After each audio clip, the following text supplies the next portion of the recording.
The Guardian / Chapter 5. Historical fiction inspired by Malta's past.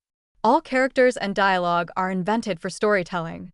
Welcome to The Guardian, Il-Hares, Il-Hares. I have witnessed invasions for thousands of years. Yet nothing prepared Malta for the summer of 1565 AD.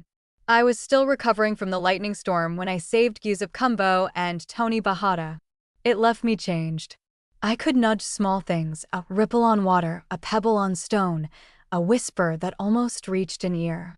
At dawn on May 18th, the Ottoman fleet appeared. At first a smudge where sea met sky, then masts and sails filling the horizon. From Fort St. Angelo, Grand Master Jean Parasot de la Valette watched through a spyglass. Beside him stood Giuseppe, captain of the Maltese militia. The attackers struck Fort St. Elmo first, the small fortress guarding the entrance to Marsamxett harbor. Huge guns battered it day after day, including an enormous cannon that threw stone balls close to 90 kilograms. To keep the forts linked, Tony organized Maltese swimmers to carry messages across Grand Harbor. On a moonless night in early June, he slipped into my water with La Valette's orders in a sealed pouch. Patrol boats swept lanterns over the surface. I pressed the water away from Tony, raising ripples at a distance. The lantern turned.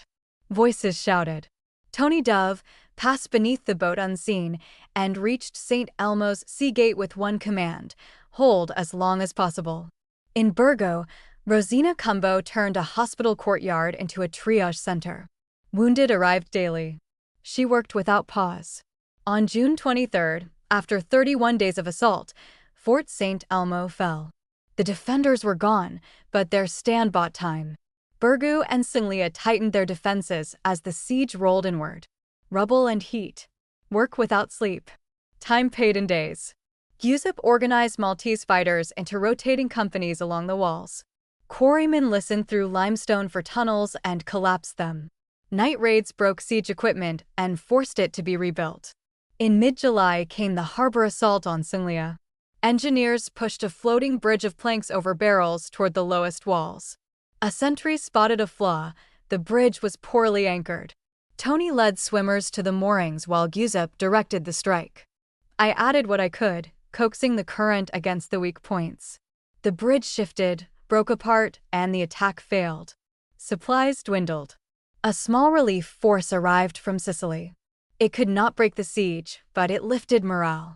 In early August, a mine blast opened a breach near the Castile bastion. Attackers surged. Giuseppe formed a second line and held long enough for a new barricade. When a cannon was aimed down a narrow street toward La Valette's group, I shifted loose rubble beside it. The gunner stumbled, the aim slipped, and the shot struck a wall instead, spilling debris into the lane. During the fighting, Salvatore Cumbo returned, long believed lost at sea. He had harassed supply ships and came ashore when he heard how close the end had become. In ruined streets, father and son met again. Salvatore admitted there were things more important than profit, and Giuseppe embraced him. By early September, both sides were strained. Before committing fully to Burgo, the commanders moved toward Mdina inland. With most men at the harbors, Mdina's walls were held mainly by the elderly, the young, and a small detachment of knights. The defenders used deception. Every able person, including women, put on whatever armor could be found and lined the walls. From a distance, the city looked fully manned. With water running low, the attackers chose not to risk a prolonged siege and withdrew.